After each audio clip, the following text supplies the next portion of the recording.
नमस्ते, मैं हूँ ऐश्वर्या। द कॉलम के कहानी सेगमेंट में आपका स्वागत करती हूँ। आज की हमारी कहानी है महाविद्यालय में पढ़ने वाले 5 दोस्तों की। उनके साथ कुछ ऐसी घटना हुई जिससे उनका पूरा जीवन ही बदल गया। तो चलिए देखते हैं आज की कहानी।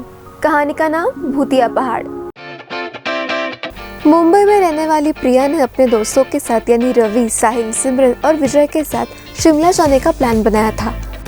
उनका मुंबई से शिमला तक का सफर हवाई जहाज से हुआ था, पर उनका आगे का यानी रिसोर्ट तक पहुंचने का सफर एक बस से होने वाला था।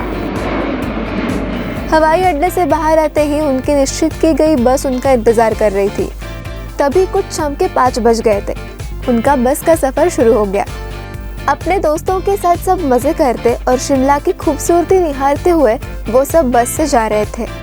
उनका रिसोर्ट पहाड़ी के नीचे घने जंगल में था। जंगल का रास्ता शुरू हो गया तभी प्रिया को नींद लग गई थी। थोड़ी देर के बाद अचानक प्रिया की नींद खुल गई तो उसने देखा कि बस में कोई नहीं था। बस का ड्राइवर भी नहीं था। बस अपने आप ही चल रही थी। उसके सारे दोस्त भी नहीं थे। ये सब देखकर डर के मारे प्रिया जोर जोर से चिल्लाने लगी। अचानक उसे लगा कि उसके पीछे कोई तो खड़ा है। जब उसने पीछे मुड़कर देखा तो वहाँ एक औरत बैठी हुई थी। उस औरत का चेहरा जला हुआ था। ऐसा लग रहा था कि किसी ने उसके चेहरे पर एसिड फेंक दिया हो। ऐसा भयंकर चेहरा देखकर प्रिया ने चिल्लाना शुरू कर दिया, बचाओ बचाओ बचाओ। और अचानक प्रिया की नींद उड़ गई। वो सपने से बाहर आ गई। वो एकदम डरी हुई और पसीने से पूरी भीग गई थी। पास में बैठे हुए विजय ने पानी की बोतल दी और बोला, शायद तुमने कोई सपना देखा होगा। उन्हें रिसोर्ट तक पहुंचते कुछ 9 बज गए थे। खाना खाने के बाद सफर की थकान से उन्होंने आराम करना पसंद किया। दूसरे दिन उन्होंने साथ मिलकर होटल के पास वाले पहाड़ पे घूमने जाने का प्लान किया। उनके साथ उन्होंने कुछ खाने पीने की चीजें और सामान भी साथ लिया था। करीबन आधे घंटे में वो सब पहाड़ की सबसे ऊंची शिखर पर पहुंच गए। वहीं से नीचे देखने पर घने पेड़ और पौधे काफी सुंदर दिख रहे थे।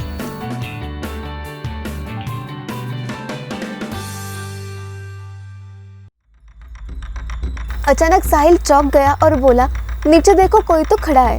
लगता है कोई औरत है। विजय और रवि भी देखने लगे लेकिन उन्हें कोई दिख नहीं रहा था और बोले, तू पागल हो गया है क्या? इस घने जंगल में कोई औरत कैसे आ सकती है?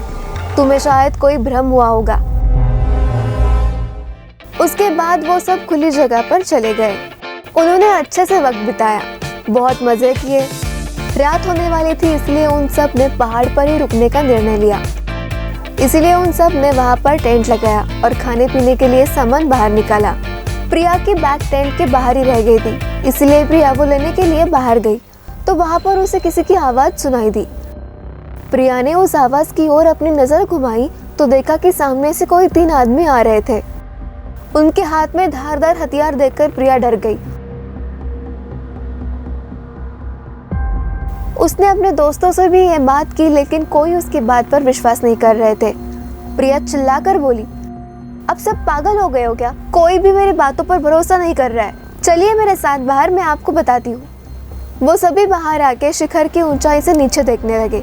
उन सभी ने देखा कि कोई 3 लोग उनकी ओर बढ़ रहे थे। ये सब देखकर वो सब भी डर गए और तुरंत ही अपना अपना सामान समेट लिया और बड़े से पत्थर के पीछे जाके छुप गए। थोड़ी देर में वो 3 आदमी ऊपर आ गए। सब देख रहे थे कि उनके हाथ, पैर और सिर आम आदमी जैसे बिल्कुल नहीं थे। वो सब एक जगह पे बैठ गए और कुछ तांत्रिक विद्या शुरू करने लगे। उनमें से एक आदमी ने अपनी उंगली काट ली, पर अंधेरे की वजह से वो लोग आखिर में क्या कर रहे हैं ये इन 5 लोगों को कुछ भी ठीक से दिखाई नहीं दे रहा था। अचानक उन 5 ने देखा कि एक औरत उन आदमियों के बीच में आके बैठ गई।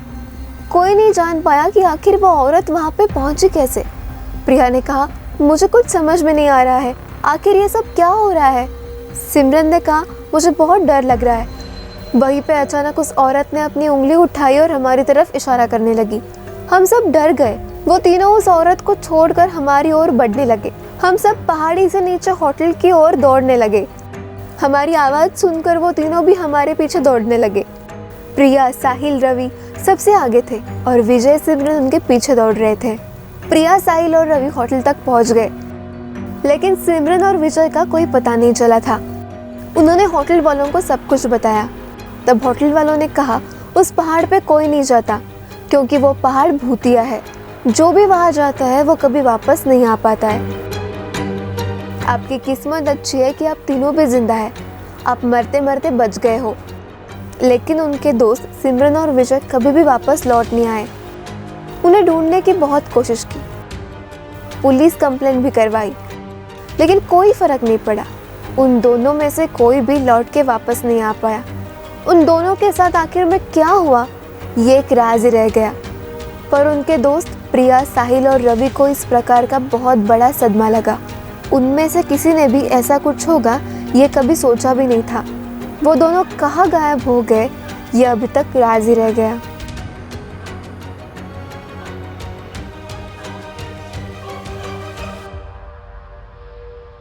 तो कैसी लगी आपको हमारी आज की कहानी, ये हमें कमेंट बॉक्स में ज़रूर बताइए। तो मिलते हैं अगले वीडियो में एक नए कहानी के साथ। तब तक देखिए द कॉलम एंटरटेनमेंट।